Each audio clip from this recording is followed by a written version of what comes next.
Thank you, Professor Yassiner. I hope you can see my presentation on screen now and, clear. And hear me. Thank you. It's a great honor to be here with so many esteemed colleagues and friends with whom we have cooperated in the past, and we will keep surely collaborating in the future. So my presentation will start with really brief overview of the NEAMTWS system in a couple of slides, but Professor Yassiner has covered it. And he was even my chair when I was vice chair, so I feel humbled here.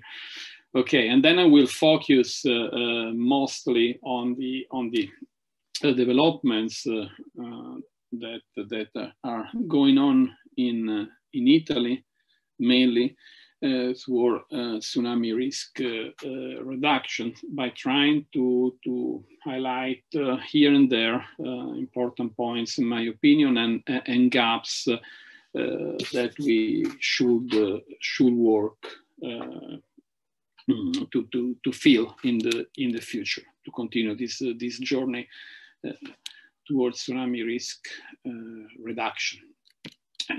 So let me see if, okay, it works. So let's say that as a community, we have been working for about 15 years now with strong inputs given by the 2004 Sumatra Andaman earthquake and Indian Ocean tsunami, and since then the NEAMTWS was formally established, and of course it received another great impulse by the other big disaster of Tohoku, which Professor Mamura has talked about.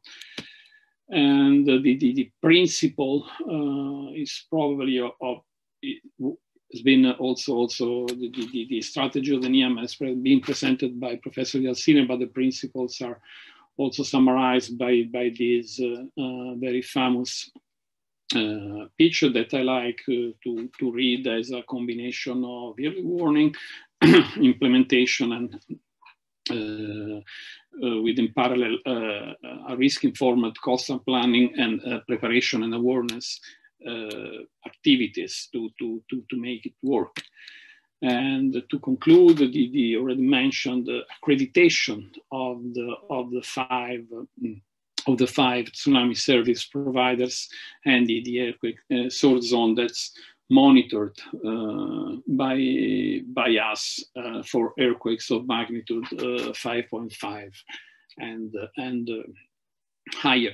So I consider this a substantial and successful effort, particularly if we consider that we live in a region where the phenomenon is relatively less frequent than in other regions. And let me also underline that this effort has involved great contribution by the IOC UNESCO member states in several respects, from infrastructural to legal to also scientific and technological effort and development. And the tsunami warning in the NEAM region, Northeast Atlantic and Mediterranean connected seas region, is based on early seismic detection and characterization. So the tsunami is not directly measured, and most of the coasts lie in the near field of the seismic sources. And then the sea level data, coastal sea level data, mainly are used for confirmation or cancellation of depending on the cases, of the tsunami warning messages. And if we want to focus on the gaps with a constructive idea of trying to improve the system, is quite evident that there is a instrumental gap toward the southern side of the region, and said only seismometers are used, but GNSS data are going to be integrated thanks to different efforts. And regarding the tsunami measurements, at the minute there are some efforts for developing cable sensors network to reduce the time for warning, to increase the lead time for evacuation. And another delicate point with 5 operating tsunami service providers in the region is the interoperability among them, on which we are all working. Okay, and the tsunami forecasting is presently mostly based on decision matrices like this. So the magnitude and the epicenter location are used to form the alert levels that can be roughly speaking, land threat or coastal and marine threat, or only an information message if the tsunami threat is not considered significant. And of course, there are things that can be improved in this respect, because let's say the uncertainty treatment in the decision matrices is somehow implicit, and let me call it respectfully call it simplistic, because there is a circle around the hypocenter, and the alert level depends on the distance. So source and bathymetry directivity effects are neglected. So in the attempt of sitting on the worst case side for obvious reasons, but sometimes due to these directive effects, for example, even missed alarms are possible, not only false alarms due to conservatism. And in a way, such an approach mixes the scientific action of the tsunami forecasting with the political decision embedded in a tsunami warning. So there is a not totally transparent balance of the roles, and there might be some confusion of roles. So to improve the two aspects, it would be better to be able to distinguish between the tsunami forecasting and alerting, depending on thresholds that might be set for political reasons. But okay, the system worked and is working very well, as Professor Yassiner has illustrated before me. This is the same slide actually that reports the activations that we had since 2017 for a range of magnitude between 5.7 and 7, and all the messages were sent out between 7 and 10 minutes, and the other centers performed consistently. Let's say this is only an example from our center, from the Italian CAT, Centro Allerta Tsunami. And also for the 30 of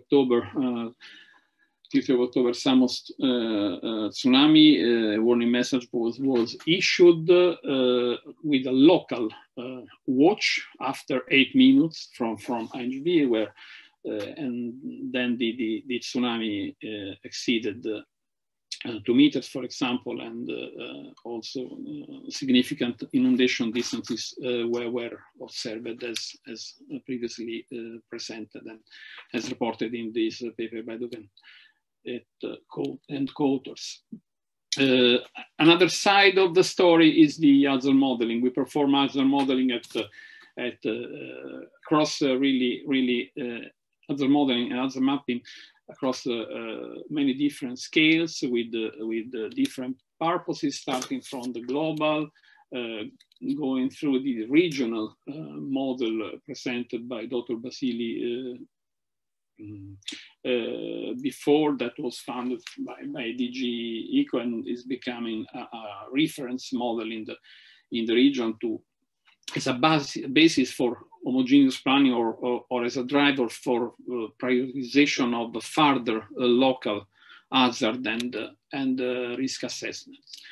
And going down with the scales, we are and we have been and we are working in the CHEESE project that is trying to establish a center of excellence for exascale supercomputing in the area of solid earth, in which we are delivering pilot demonstrators, let's say user-friendly pilot demonstrator to access HPC resources for exploring the uncertainty as described by many tsunami scenarios for local high resolution hazard assessments. And in all these scales, the scheme is probably almost the same. The ingredients are the probabilistic earthquake model and the tsunami simulations for the tsunamis generated by all the members, all the scenarios describing forming the probabilistic earthquake model.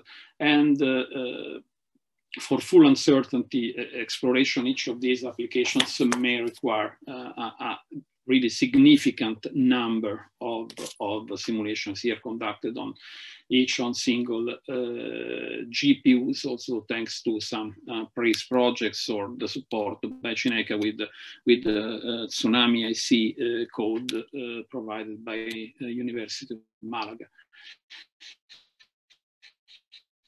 And one difficulty or one challenge, let's say, is that because these tsunamis are rare events, there is sparse and heterogeneous evidence. So we rely, say, on source probability from relatively short catalogs, which increases the uncertainty, particularly for large tsunami events. And there is also some lack of understanding regarding the process. For example, the frequency of tsunami earthquakes or even the non-seismic sources. Sometimes high resolution near cause bathymetry is not available, and of course there is a need for important computational resources, and probably also to better address the uncertainty related to the numerical modeling itself and through, for example, sensitivity modeling. But in all cases, the hazard is represented by hazard curves representing the probability of exceedance, for example, of inundation height, and the different curves of the model. And then these curves can be used in various ways to produce maps for different average return periods, or probability maps related to specific heights. For example, the probability of exceeding 1 meter height somewhere. In Italy, in particular, these curves at coastal locations were used for the official indications for coastal planning and evacuation planning. An average return period of 2,500 years was chosen, and quite high percentile of the epistemic uncertainty, the 84th, was chosen, and some safety factors were applied on the top of it before applying an approximated rule for coastal attenuation to end up with the inundation maps all along the coasts of Italy, in a collaboration of INGV, the Civil Protection, the National Civil Protection Department, and ISPRA, the Institution for the Environmental Research in Italy. And yes, the uncertainties are important here and must be and are not to be neglected. And this is the reason for the strategy factors. We keep checking whether the approaches are reasonable within our current understanding of the uncertainties. And so we test it, and they seems at the moment, the approach seems at the moment to stand to be quite robust for the purpose of designing evacuation maps. So the process slowly started, and there are already examples of last mile implementation in different locations here, Palmi in Calabria, Minturno in Lazio, where they are already designing the evacuation routes. Maybe the figure is a bit small, but there are already identified the single streets depending on the level of alert for the evacuation. And in the context of awareness raising, a big effort is being done by INGV through the website to publish continuously news, to increase the awareness of people. So this is a report of how many were published recently. And also another aspect being investigated is the risk perception, in order to tailor the risk reduction measure on the perception of the risk by the citizens. So a series of surveys becoming really massive and extensive, with thousands of people interviewed along all the coast of Italy now. Also, the Tsunami Ready program endorsed by IOC UNESCO has officially started in Italy, and this is a document proving it. So you all know about Tsunami Ready. Is an integrated program involving different levels, but the local communities through boards of locals. And I think I can, I don't know if I'm in time or more or less, I think, yes, I now come to conclusions. So while I was preparing the presentation, I was a little bit afraid of describing in a too negative way all these gaps, but actually I tried to highlight both also all the ongoing efforts to really implement the last mile of the system and an end-to-end system. So the dissemination of the messages to the Italian territories, but this is true also for other countries, is not complete, but cell broadcasting is being implemented, also the local disseminations like science and other things. The local civil protection plans have not been updated yet everywhere, only at a few places, but the process has started responding to the national directive. The surveys identified the limited awareness and probably as a consequence also of having the local plans still under implementation, the preparation to react to warning messages is still limited, and so we must work on it, and we are working on it, and Tsunami Ready is one of the answers to these issues. Professor Yassin has beautifully explained that planning should be based not on single hazard assessment only, but a multi-hazard perspective should be envisaged at some point.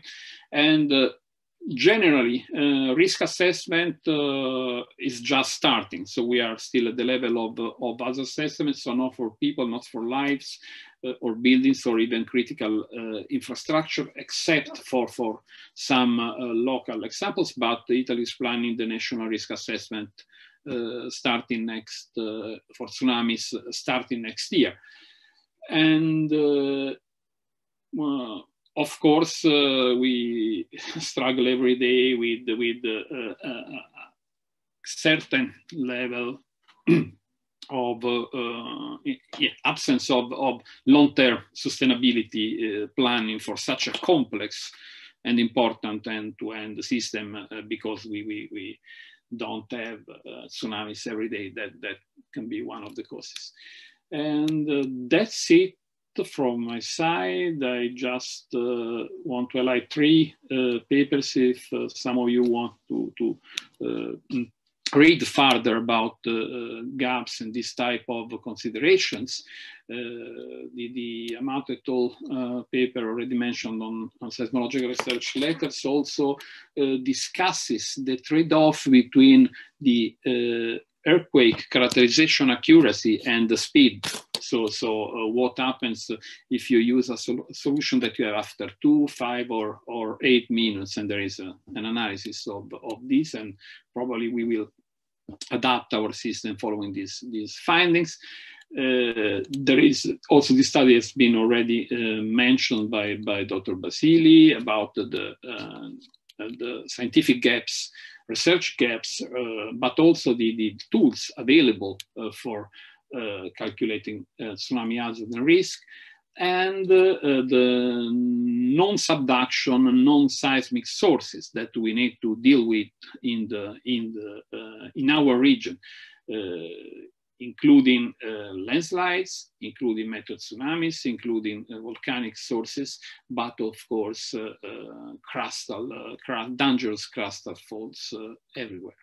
And I thank you for your attention.